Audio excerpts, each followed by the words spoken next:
요단에 내가 있음을 아노라. 사랑과 말씀들이 나를 더욱 새롭게 하니 때로는 넘어져도 제부 승리를 믿노라. 이 믿음 더욱 굳세라. 주가 지켜주신다. 어두운 밤에도 주의 밝은 빛 인도하여 주신다. 여기에 모인 우리 사랑받는 주의 자녀라. 주께서 뜻하신 바 우릴 통해 펼치신다. 고통과 슬픔 중에 더욱 주님 의지하오니 어려움 이겨내고 주님 더욱 찬양하라. 이 믿음 더욱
각자의 자리에 앉으시고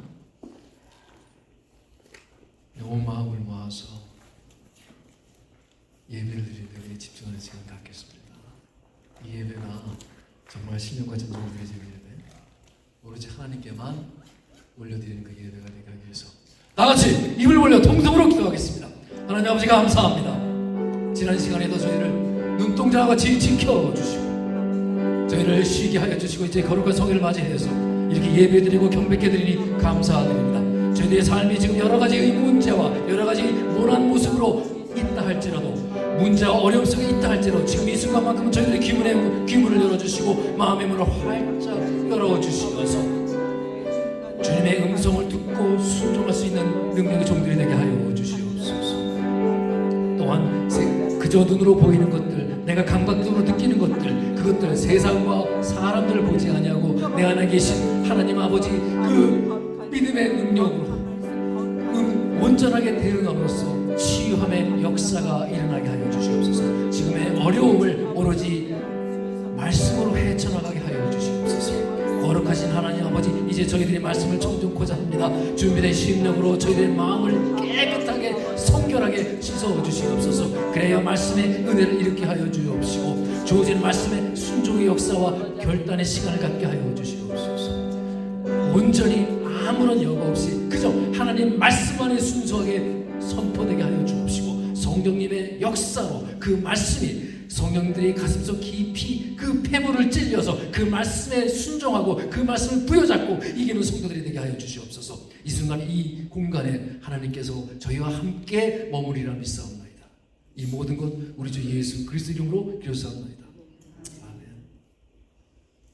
우리 찬송가 60장입니다. 다 같이 부르시겠습니다.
이은영 기사님께서 예배를 위해서 기도해 주시겠습니다. 기도드리겠습니다. 날마다 저희에게 새 생명을 주시고 평안과 위로를 주시는 하나님께 영광과 찬양과 경배를 드립니다. 거룩한 주일 주님 앞에 기쁨으로 예배를 드리게 하심을 감사드립니다. 오늘 예배를 통하여 우리들의 영혼에 맑은 생수의 강물이 넘쳐나게 하시고 능력의 하나님을 만나고 체험하는 복된 시간이 되게 하여 주옵소서. 우리의 연약함을 아시는 주님, 지난 한 주간의 삶을 주님 앞에 내려놓습니다. 저희들의 삶 속에서 알고 지은 죄, 모르고 지은 죄, 이 모든 죄들을 용서하여 주시옵소서.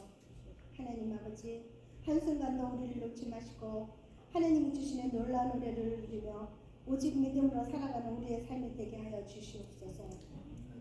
우리 교회를 위하여 기도합니다.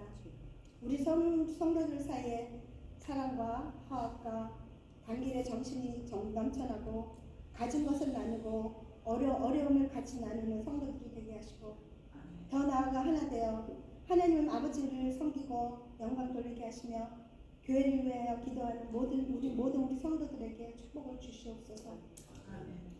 주님께서 세우신 목사님께 날마다 건강과 지혜를 더하여 주셔서 주님의 교회와 성도들 옳은 길로 인도하는데 부족함이 없게 하시고 주시는 말씀을 전하는 목사님 그리고 우리 모두 성도들의 은혜의 시간이 되게 하여 주시옵소서. 마치는 시간까지 함께하여 주시고 우리를 새롭게 하시는 예수 그리스도의 이름으로 기도드립니다.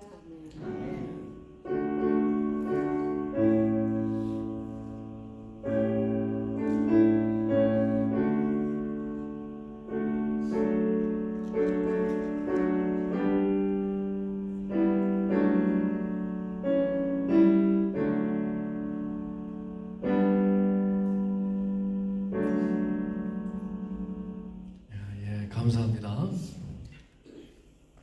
자, 우리 다 같이 주보 참조하시겠습니다. 우리 함께 인사 나누겠습니다. 감사합니다. 사랑합니다. 감사합니다. 예, 오늘 참석하신 모든 분께 주님의 이름으로 축복하고 환영합니다. 자, 우리 예배 후에 우리 친교가 있으니까 모두 참여하셔서 그리스도 안에서 풍성한 교제와 감사를 나눌 시간 가졌으면 좋겠습니다. 우리 중보기도 팀이 있으니까 기도 제목 그 내용을 언제든지 알려주시면 우리 함께 기도하겠습니다. 그리고 정기인 성가대 찬양 거기 그 순서 확인하시고요. 이제 벌써 다음 주네요. 이제 파크르치 선교회 헌신 예배가 4월 28일 날 주일에 대예배 시간에 있습니다. 저희들이 강사 목사님을 모시고 설교 말씀을 듣는 시간을 갖겠습니다. 그 위에서 함께 기도해 주셨으면 좋겠습니다. 그리고 다음 주죠. 우리 목장 예배 있습니다. 기억하시고요. 예배 후에 우리 이진희 집사님에게서 있을 예정이니까 또한 목장 예배를 위해서 기도해 주셨으면 좋겠습니다. 그리고 가급적이면은 우리만의 잔치가 아니라 다른 분들 믿지 아니하신 분이라든가 혹은 아시는 분들 함께 모시고 오셨으면 좋겠습니다. 자, NAMB 선교 훈련이 있습니다. 이번 주 목요일이죠. 4월 18일 날 10시 30분부터 1시 반 예정인데 혹시 관심 있는 분은 제게 말씀하시면 저와 함께 레지스트해서 참석하도록 하겠습니다. 이제 4월 전교인 생명의 삶 큐티를 지금 하고 있는데 지금 아마 교재가 제가 한 3권 정도 남아있는 것 같아요. 혹시 안 가져가신 분 교재 가져가셔서 우리 말씀 생활하셨으면 좋겠습니다.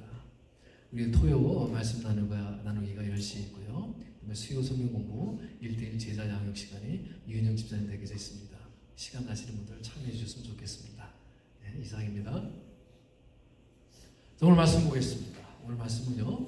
마가복음이죠. 마가복음 6장 1절부터 6절까지 말씀드리겠습니다. Mark chapter 6, 1-6. 마가복음 6장 1절부터 6절까지 말씀. 제 성경가 61쪽입니다. 신약성경. 찾으셨죠? 먼저 소독해 주시면 제가 이어서 화답하겠습니다. 시작.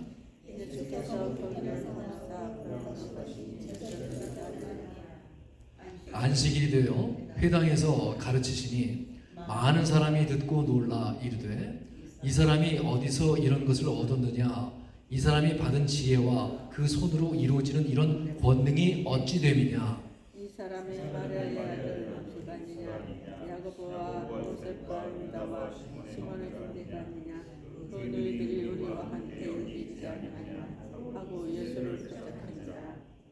예수께서 그들에게 이르시되 선지자가 자기 고향과 자기 친척과 자기 집 외에서는 존경을 받지 못함이 없느니라 하시며 거기서는 아무것도 얻을 수 없어 다만 소설을 붙이시고 예, 합동하겠습니다.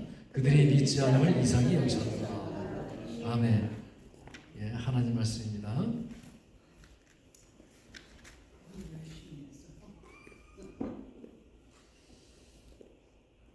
우리 성가대 찬양하겠습니다.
아멘.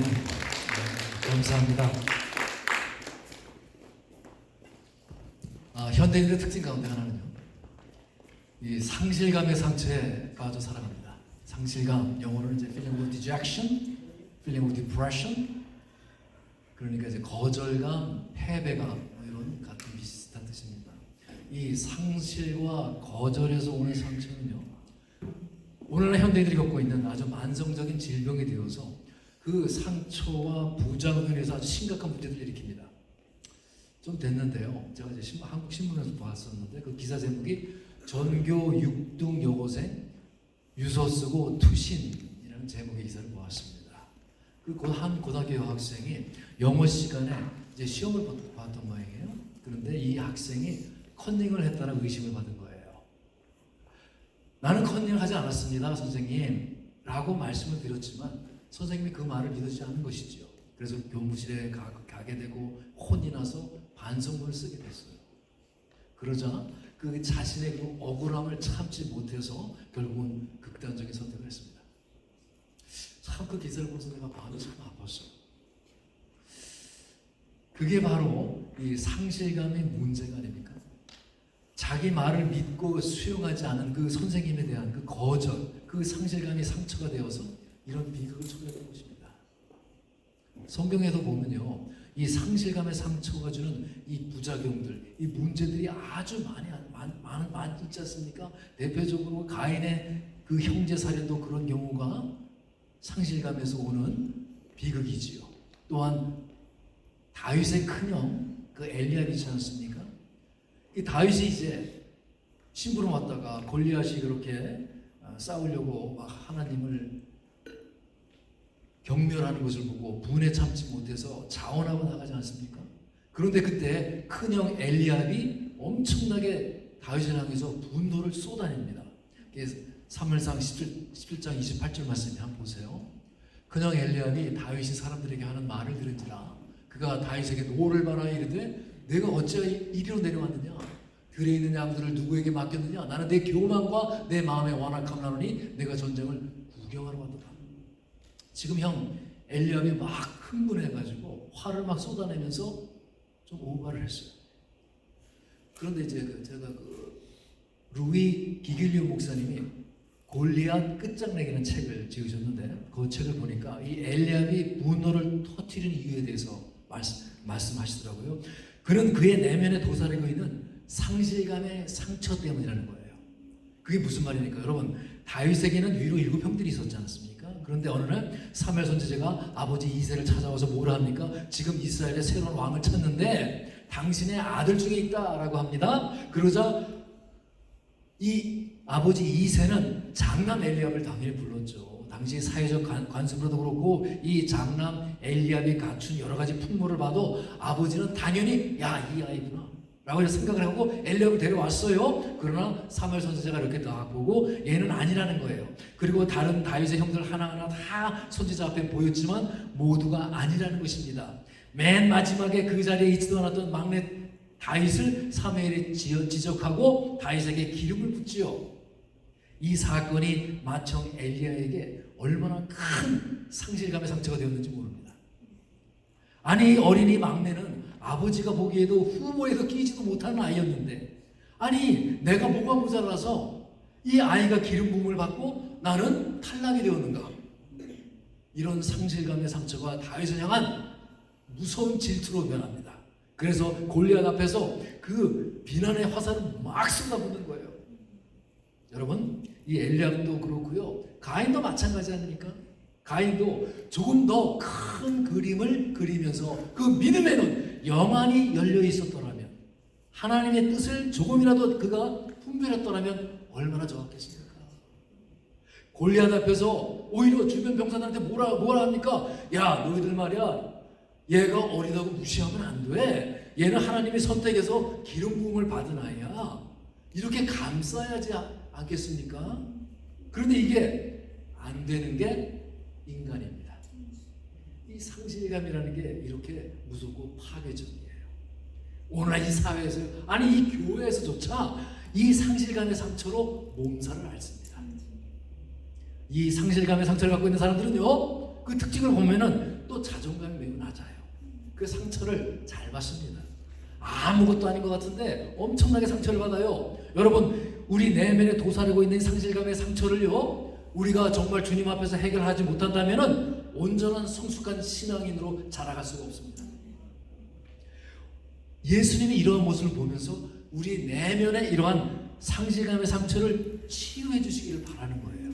그리고 예수님처럼 이런 일에 상처를 받지 않은 담대하고 강건한 그런 하나님의 자녀가 되시기를 바랍니다. 오늘 말씀 3절 말씀 보세요. 이 사람이 마리아의 아들 목수가 아니냐?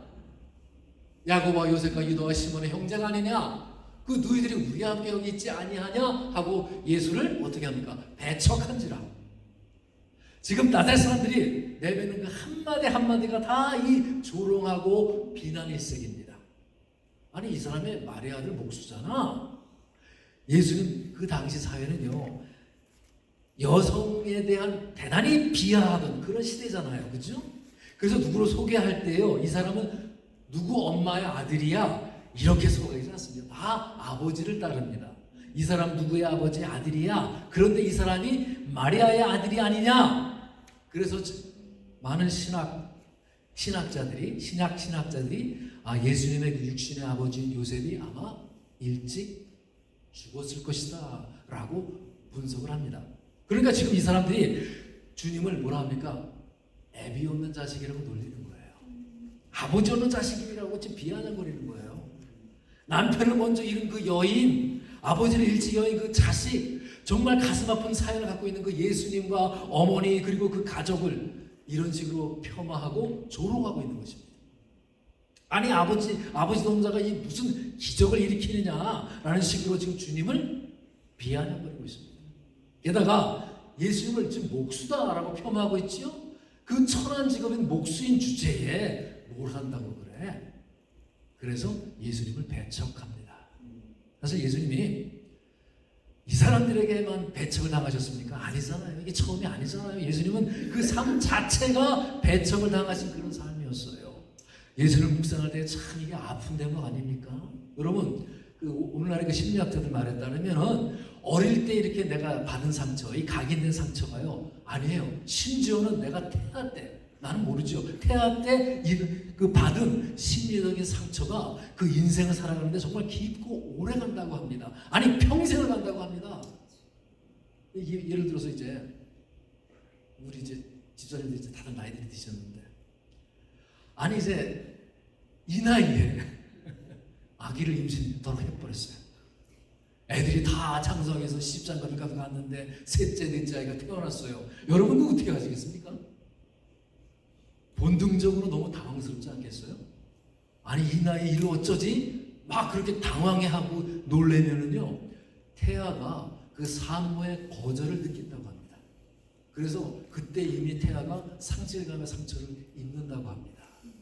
사실 어릴 때부터 뱃속에 그 태아가 상처를 받는다? 우리 상식으로는 좀 믿기가 어려워요. 그런데 어떻게 태아가 구체적으로 알고 그 상처를 받는가?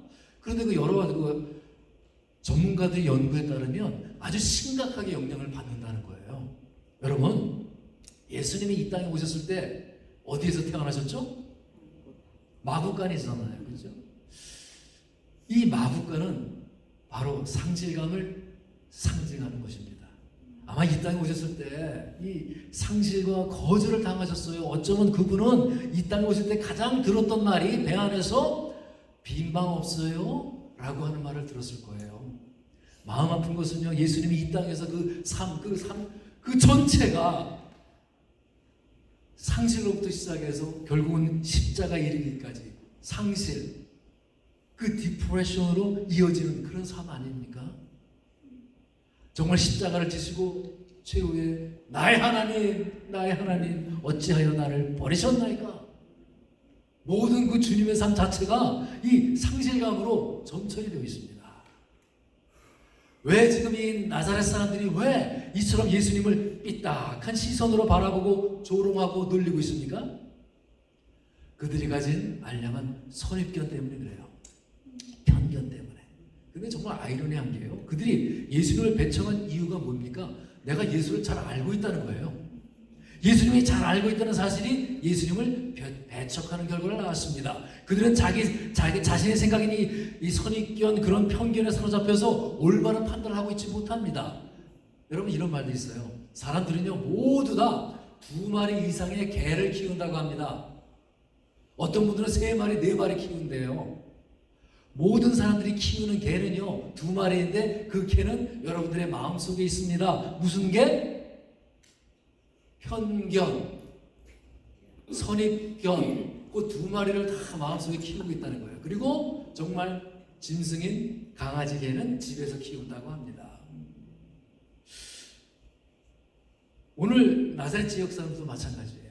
예수님에 대한 그 선입견을 가지고 편견을 가지고 참고로 견자는 개견자로 얘기한 거예요. 혹시 모르는 분 계실까 봐. 편견을 가지고 이 선입견을 가지고 예수를 지금 바라보는 거예요. 그러니까 왜 이 편견이 위험하냐 하면은 우리 시야를 그렇게 좁게 만들어요. 나의 생각에 그냥 몰두하게 만듭니다. 그래서 예수님은 우리의 연약함을 친히 담당하기 위해서 이 땅에 오셨습니다. 바로 나의 상실감을 치료해 주기 위해서 오셨습니다. 우리가 지금 그런 은혜를 누리고 있어요. 얼마나 감사합니까? 여러분 지금 나사렛 사람들이 예수님을 대놓고 배척하고 조롱하고 있는 그런 상황 속에서 예수님이 지금 어떻게 반응을 하십니까? 자 오늘 말씀 4절 보세요. 예수께서 그들에게 이르시되 선지자가 자기 고향과 자기 친척과 자기 집 외에서는 존경을 받지 못함이 없느니라 하시며 참 내공이 깊어요. 예수님이 이게 무슨 의미입니까? 너무나 당연한 일을 겪고 있다고 말씀하시는 거예요. 내가 이 땅에 사명을 감당하러 왔기 때문에 이렇게 조롱당하고 배척당하는 거 그거 전혀 이상한 일이 아니야. 이렇게 가볍게 툭 넘기는 거예요. 그래서 이현우 교수님이 지은 거절당하지 않는 힘이라는 책이 있거든요. 그 책에 보면은 그게 아마 유튜브에도 막 나온 아주 유명해서 그 로버트 드니로 아시죠? 영화배우 그분이 그 NYU 티쉬 예술대학교 그 졸업식에 가서 졸업식 그 연설을 하셨어요. 그게 아주 유명한 연설이에요. 한번 나중에 유튜브 찾아보세요. 유튜브에도 나왔다고 저는 보질 못했는데 책을 봐서 그 졸업생들이 다 예술을 전공한 사람들 아닙니까? 로버트 드니로가 거기서 막 직설하고 돌직구로 막 날리는 거예요. 학생들한테.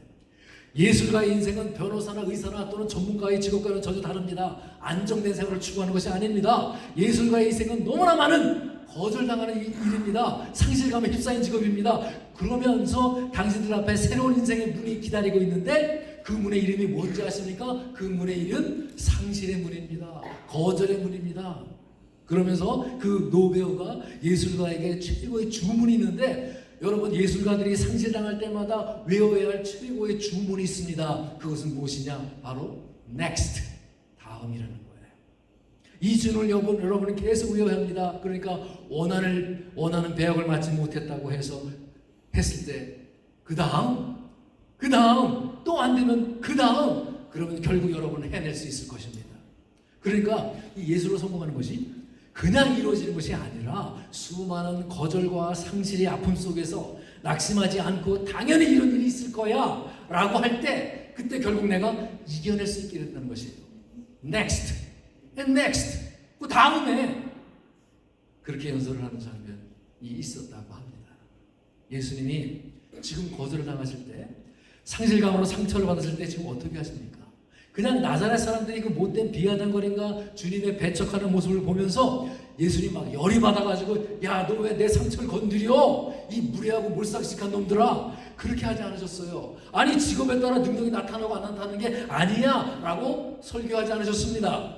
그저 사명을 감당하러 왔으면 이런 상실과 배척을 받는 것이 당연한 일이지 이렇게 말씀하셨어요. 예수님은 시비를 가리지 아니하시고 상정을 하지 않았습니다. 가볍게 그리고 빠르게 넘어가셨어요. 원래 내가 사명을 감당하러 왔는데 당연한 건 아니야? 그러면서 넘기시는 거예요. 아니 주님의 자녀가 말씀을 깊이 묵상해야 되는데 어디서 못된 사람이 하나 와서 한 말을 툭 한 것이 내 마음속 깊이 그 말을 좌정시켜 놓고 그 말을 늘 날마다 묵상을 합니다. 기분 좋은 일이 생겼어요. 막 웃어야 되는데 아참 내가 상처받았지 다시 돌아가서 내가 기분 좋으면 안 되지 하면서 그 말을 또 묵상합니다. 여러분 상처를 안 받으려면 얕은 숨을 쉬어야 돼요. 깊이 생각하지 않아야 합니다. 그래서 누구도 못된 말로 나의 폐부를 깊이 찌르지 못하게 되는 것이지요. 왜? 내가 접수를 안 하니까. 아이, 저 이상한 사람 또 왔네. 그리고 뒤에서 생각을 안 합니다. 빠르게 넘어갑니다. 바로 이러한 상실감의 상처를 피하려면, 그리고 이 상실감의 상처로 우리가 영적으로 시험에 들지 않으려면, 오늘 말씀의 첫 번째, 나의 상처를 치료하시는 그 주님께 나아가라고 하십니다. 주님께 내어 맡기라는 것입니다. 그래서 이 기길리오 목사님이 그 골리앗 끝장내기라는 책에서요, 오늘 우리 현대인이 살아가는 그 내면에는 다섯 개의 골리앗이 있다는 거예요. 두려움이라는 골리앗, 상실감, 안일함, 분노, 중독, 그런 골리앗, 큰 거인이 있다는 것이지요. 그러면서 특별히 자기 안에 있는 이 상실감이라는 것, 거절감이라는 골리앗을 물리치기 위한 대안이 무엇인가? 그것은 당신이 이미 그리고 온전히 받아주신 예수님을 붙들라라고 말씀합니다. 맞지 않습니까? 이 책에서 주장하는 것이 우리가 골리앗이라는 거인을 물리쳐야 하는데, 가장 중요한 핵심이 무엇입니까? 골리앗을 쓰러뜨리라고 거인을 물리치는 그 다윗이, 여러분, 내가 아니라는 거예요. 우리가 보통 이렇게 알고 있잖아요. 내가 골리앗을 물리치려면 물맷돌을 손에 들어야 합니다. 그래서 그걸 냅다 던지잖아요. 그죠? 골리앗을 물리치려면 물맷돌이 있어야 한다. 물론 이것도 틀린 적용은 아니에요. 그런데 보세요. 여기서 말하는 것은 그렇게 내가 물맷돌을 준비해서 내가 골리앗을 무찌르는 것이 아니라는 것입니다. 그럼 누구입니까? 골리앗을 쓰러뜨릴 다윗은 내가 아니라 예수님이라는 거예요. 엄청난 발상의 전환이지. 여러분, 오늘 이 나사렛 사람들처럼 영적으로 어두워져 있고 우울하고 상실감으로 낙담하고 계십니까? 우리가 그 상실감을 느끼는 그 근본적인 원인이 무엇입니까? 여러분, 오늘 이 말씀을 꼭 붙들으시기 바랍니다. 주님은 계속해서 오늘도 은혜를 주고 계신다는 사실을 여러분 기억하시기 바랍니다. 5절 6절 말씀 볼까요? 오늘 말씀. 거기에서는 아무 권능도 행하실 수 없어 다만 소수의 병자에게 안수하여 고치실 뿐이었고 그들이 믿지 않으면 이상히 여기셨더라. 이에 모든 천에 두루다니시며 가르치시더라. 보세요. 거기서는 아무 권능도 행할 수 없어. 여기에 방점을 찍으면 안 돼요. 물론 이 말씀도 의미도 중요합니다. 그러나 다만 소수의 병자에게 안수하여 고치실 뿐이었고, 이 말씀이 왜 은혜가 되는지 아십니까? 자꾸요 모여서 뭐 교회가 어떻다느니, 교회가 침체하겠다느니, 누구누구는 수준이 모자라다느니, 야 목사님 설교가 왜 그렇다느니, 여러분 모여서 이런 얘기 하지 마십시오. 물론 우리 교회는 그런 말씀 안 합니다. 오해하지 마세요. 아무리 어두운 시대라도, 아무리 침체가 된 시대라도, 여러분 여전히 내가 주님을 갈망하고, 여전히 내가 주님의 은혜를 사모하고, 여전히 나의 침체된 이 영혼을 주님은 회복해 주실 수 있다라고 하는 사실입니다. 그 믿음을 갖고 나아가는 성도에게는요, 오늘도 여전히 하나님의 역사가 일어날 수 있습니다. 오늘도 주님은 계속 우리에게 은혜를 부어주시길 원해요. 그런 은혜를 여러분 붙잡으시기 바랍니다. 내가 주님의 은혜를 갈망하나이다. 이 편협과 선입견으로는 두 마리의 개를 가지고 나의 생각에 몰두하고 있는 우리에게조차도 하나님은 오늘도 은혜를 주시기를 원하십니다. 이 자리에서 기적을 베푸시길 원하십니다. 그런데요, 그것을 받을 만한 그릇은 우리가 준비해야 돼요. 이 사람들, 나사렛에 있던 사람들은 쏟아버리는 그릇을 가지고 있었습니다. 쏟아버리는 그 금이 쫙쫙 간 그릇, 이빨이 다 빠져버린 그릇, 그런 그릇은 은혜를 쏟아버릴 수밖에 없어요. 어떤 그릇이라 할까요? 사도행전 17장 11절 말씀 보겠습니다. 베레아에 있는 사람들은 데살로니가에 있는 사람들보다 더 너그러워서 간절한 마음으로 말씀을 받고, 이것이 그런가요? 날마다 성경을 상고함으로. 여러분, 이 베레아 교인들이 어떻게 믿음의 그릇을 만들어가고 있습니까? 간절한 마음으로 기꺼이 말씀을 받고, 그러니까 내가 열린 마음으로 말씀을 받았어요. 그리고 두 번째, 날마다 성경을 상고하고. 그들은 관심을 가지고 성경을 연구했다는 거예요. 여러분, 이 침체된 우리의 심령, 너무너무 침체된 우리 가정을 회복하기 위해서는요, 기꺼이 내가 열린 마음으로 말씀을 받아들여야 합니다. 그리고 그 관심을 가지고 말씀을 묵상하고 말씀을 곱씹고 그 말씀을 연구해야 합니다.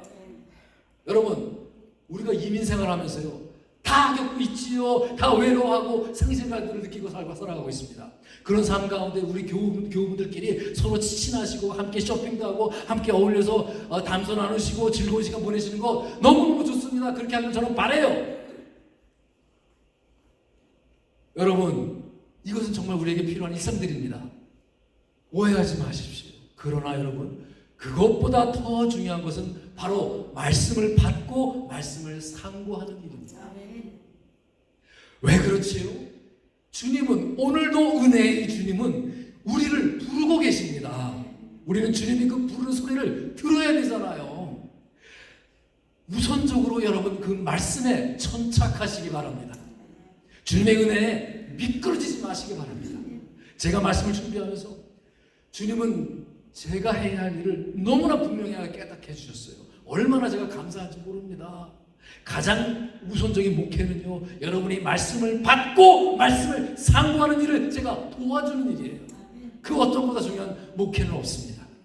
제가 그것을 깨달았어요. 이번 말씀을 준비하면서. 제가 설교 말씀을 하면서 이런 말씀을 한번 드린 적이 있어요.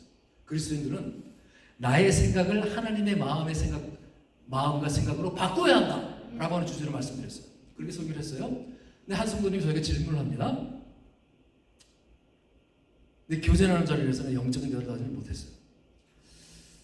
설교 요지는 제가 충분히 알겠는데, 아니 어떻게 하나님 마음과 생각을 알 수가 있지요? 이거 그냥 툭 던지는 질문이 아니에요. 그거는 보면 알잖아요. 그죠? 뭐 이렇게 마음속 깊이에서 우리는 아주 심각한 질문입니다. 여러분, 하나님의 마음, 주님의 생각을 어떻게 알 수가 있습니까? 오늘의 주제인 이 상실감에서 오는 고통과 깊은 관련이 있어요.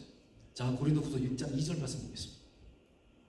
이르시되 내가 은혜 베풀 때에 너에게 듣고 구원의 날에 너를 도왔다 하셨으니 보라 지금은 은혜 받을 만한 때요, 보라 지금은 구원의 날이로다. 여러분, 주님께서는 계속 은혜를 주기를 원하시는 그 하나님의 성품을 한번 보세요. 그 2절 말씀에 지금은, 이 지금이라는 뜻은 지난주도 지금이었었고요, 과거도 지금이었고요, 앞으로 다가오는 그 주도 지금입니다. 즉 무엇입니까? 영원히 은혜로 우리를 인도하시는 놀라운 하나님, 그 주님으로 말미암아 바로 지금이 은혜를 받을 만한 때이다 라고 지금 말씀하시는 거예요. 여러분의 마음의 준비가 되어 있다면 바로 이 시간이 은혜 받을 만한 때예요. 여러분의 마음의 준비가 되어 있다면 바로 이 시간이 구원의 날일 것을 믿으시기 바랍니다. 이것이 첫 번째 내가 해야 할 일이에요. 그리고 두 번째 해야 할 일이 또 있습니다. 그 믿음을 가지고 내가 주님의 음성을 들을 수 있도록, 내가 주님이 베풀어주는 그 은혜를 받을 수 있도록 무엇? 나의 믿음의 눈, 영안의 눈을 뜨게 해달라고 여러분 기도해야 합니다. 왜? 주님은 영이시니까. 아니 이게 왜 나자렛 사람들은 그 어리석은 자리에 빠지고 말았습니까? 주님의 놀라운 가르침을 그들도 들었어요. 주님의 놀라운 기적도 그들도 보았습니다. 그런데 그들이 뭐라 하죠? 이 권능이 어찌 됨이냐? 하고 놀라면서 그 감격을, 그 느낌을 다 쏟아버렸어요. 왜 그랬죠? 그들의 제한되고 편협한 시선 때문입니다. 아니죠. 그들의 영안, 그들의 믿음의 눈이 뜨여지지 않았기 때문입니다. 그저 육신의 눈으로만 바라보니까. 사실 3절 후반부에 아까 봤던 것이죠. 뒤에 보면은 예수를 배척한지라 그러지요. 이 배척하다라고 했는데 이것은 사실 정확한 번역이 아니에요. 원어로 스킨달리저예요. 스킨달리저라고 하는 뜻은 걸림돌이나 장애물에 걸려서 쾅 넘어지는 것입니다. 덫에 걸려 넘어지다 이런 뜻이에요. 그러니까 정확히 해석하면은 사람들이 예수님을 왕따시켜버리고 예수님을 몰아낸 것처럼 이 문장이 이해되어지지요. 그러나 정확히 해석하면은 사람들이 덫에 걸려 넘어졌다는 거예요. 왜 그렇죠? 믿음의 눈이 어두워서. 왜 그렇죠? 육신의 눈만으로 보고 판단하니까, 자기네 선입견으로 판단하니까 그만 덫에 걸려서 꽝 하고 넘어졌다는 것입니다. 오늘날에도 이런 일이 얼마나 많이 일어납니까? 교회에도 이런 일이 얼마나 많이 일어납니까? 여러분 정말 기도하셔야 돼요. 시편이 있습니다. 119편 18편 내 눈을 열어 주의 율법에서 놀라운 것을 보게 하소서. 여러분 우리가 이런 기도를 해야 합니다. 반드시 해야 돼요. 나의 믿음의 눈, 그 영안을 열려지지 않으니까 무슨 뭐 인문학 강의 듣는 것처럼 예화 많이 들고 무슨 뭐 김창옥 씨의 그 소통 강좌 듣는 것처럼 막 좀 웃기고 하면 아 목사님 오늘 설교 좋았어요. 이거 아니죠. 이건 영적인 부분에서 눈이 열려있지 않으면 여러분 아시잖아요. 여러분 자신이 구해야 합니다. 내 눈을 열어서 주의 율법에서 놀라운 것을 보게 하소서. 아니 나는 영안이 이미 열렸어요 라고 확신하는 분들이 있죠. 그런 분들은 더 조심해야 됩니다.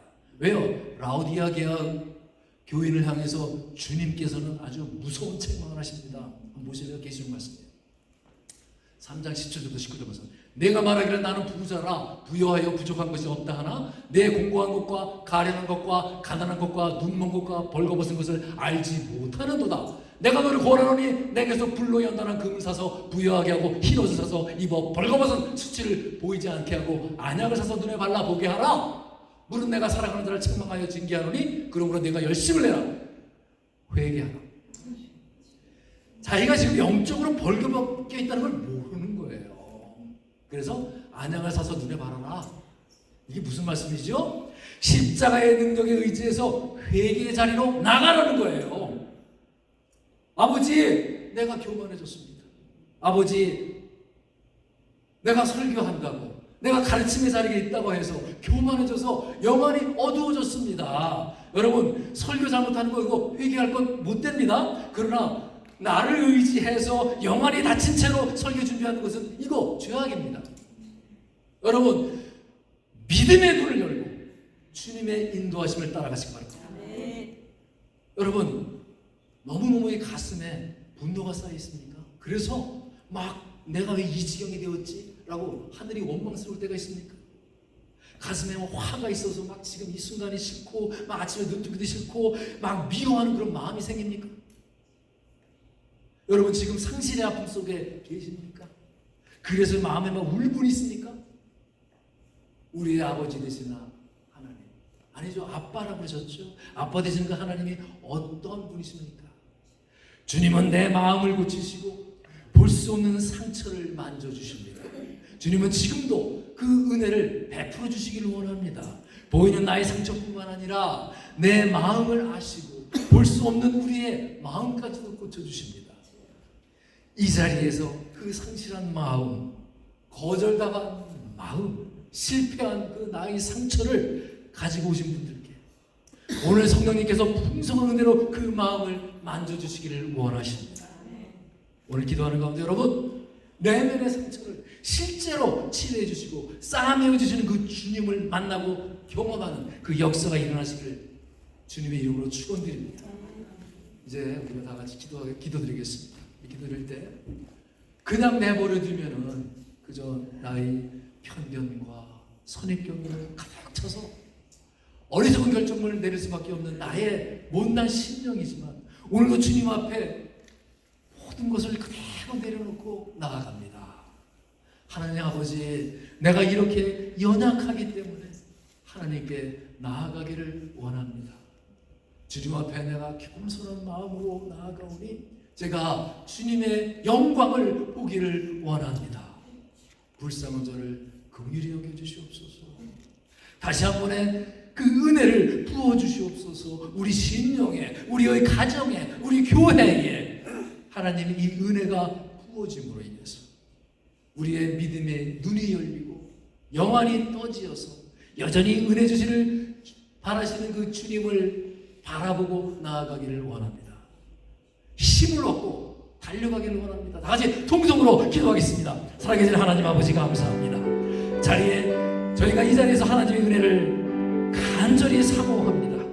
이르시되 내가 은혜 베풀 때에 너에게 듣고 구원의 날이 너를 도왔다 하셨으니 보라 지금은 은혜 받을 만한 때요 구원의 날이로다. 끊임없이 우리에게 은혜 주시기를 원하는 하나님 아버지 감사드립니다. 영원한 현재 되시는 그 영원한 지금 되시는 영원한 오늘 되시는 그 주님의 은혜를 사모합니다. 이 자리가 바로 은혜의 날이 되는 줄로 믿습니다. 주님, 오늘 머리 숙여 간절함으로 기도하는 성도의 갈급한 마음을 사로잡아 주시옵소서. 그 상한 마음을 주님 어루만져 주시옵소서. 그래야 소망이 없고 이 악한 세대라 할지라도 오늘도 주님의 역사가 주님의 만져주심으로 이루어지리라 믿습니다. 이곳에서 상실감으로 상처 입은 자의 마음에 회복의 역사가 일어날 줄로 믿습니다. 사랑과 긍휼이 많으신 하나님 아버지, 이 예배 가운데, 이 기도드리는 가운데 하나님의 충만한 은혜로 인도하여 주시옵소서. 이번 한 주 내내 주님의 은혜 받는 지금의 날이 되도록 은혜 부어 주시옵소서. 걸어가는 발걸음이 그 은혜의 길이 되게 하여 주시옵고, 하루하루 주님을 찬양하며 기쁨으로 보내는 시간이 되게 하여 주시옵소서. 하나님 아버지, 주신 그 은혜에 감사하며 그렇게 그 다음 주에도 기쁨으로 주님을 찬양하는 너무나 아름답고 복된 시간이 되게 인도하여 주시옵소서. 이 모든 것 빛되어진 우리 주 예수 그리스도의 이름으로 간절함을 담아 기도드렸사옵나이다. 아멘. 자, 우리 다 같이 일어서서 찬송가 330장 부르시겠습니다.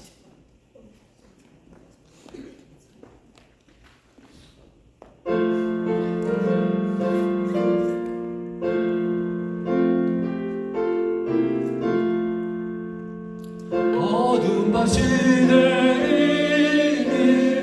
내 집문 지켜서 자릿을 맺힐 때에 일찍 일어나 해 돋는 아침부터 힘써서 일하라. 일할 수 없는 밤이 속히 오리라. 어두운 밤 시들이니 내 직분 지켜서 일할 때 일하면서 놀지 말아라. 낮에는 수고하나 쉴 때도 오겠네. 일할 수 없는 밤이 속히 오리라. 어두운 밤 시들이니 내 직분 지켜서 지는 해 비긴 볕에 힘써 일하고 그 빛이 다하여서 어둡게 되어도 할 수만 있는 대로 힘써 일하라. 아멘. 오늘도 하나님 앞에 전심으로 예배드리고 정성을 다하여 헌금을 주님께 봉헌해 드리는 성도들에게 은혜를 베풀어 주시옵소서. 하나님 앞에 우리 마음과 감사의 사랑을 담아서 온전한 11조와 감사 헌금, 선교 헌금, 구제 헌금을 구별해서 드립니다. 이 성도들의 삶 속에 주의 은혜가 강같이 풍부하게 넘치게 하여 주옵소서. 어디든지 하나님의 살아계심을 증거하는 증인의 삶을 살게 하여 주시옵소서. 병든 육신조차 고쳐주시고 또한 그 기업이 복을 더하여 주시옵소서. 우리 성도들의 가정 안에 온전한 구원을 이루게 하여 주옵시고 우리들의 자녀들이 더욱 귀하게 하나님 앞에 쓰임받는 역사가 일어나게 하여 주시옵소서. 그 마음에 상한 것을 치료해 주시고 육신의 질병 또한 이 시간에 깨끗하게 치료해 주시옵소서. 각자의 삶 속에서 하나님의 영광이 드러나고 하나님의 역사를 생생하게 체험하게 하여 주시옵소서. 이제는 자신의 뜻을 꺾으시고 아버지의 뜻에 순종하신 그의 우리를 구원의 길, 은혜의 길에 이르게 하신 우리 주 예수 그리스도의 은혜와 하나님 아버지의 측량하고 헤아릴 수 없는 사랑과 날마다 그 사랑 깨닫게 하시고 그 사랑에 묶인 바 되게 하시는 성령님의 인도하시니 지금 우리에게 아낌없이 은혜를 부어주시는 주님을 믿고 그분께 나아가는 이 자리에 고개 숙인 모든 기도하는 믿음의 자녀들 위에 지금부터 영원까지 함께 계실지어다.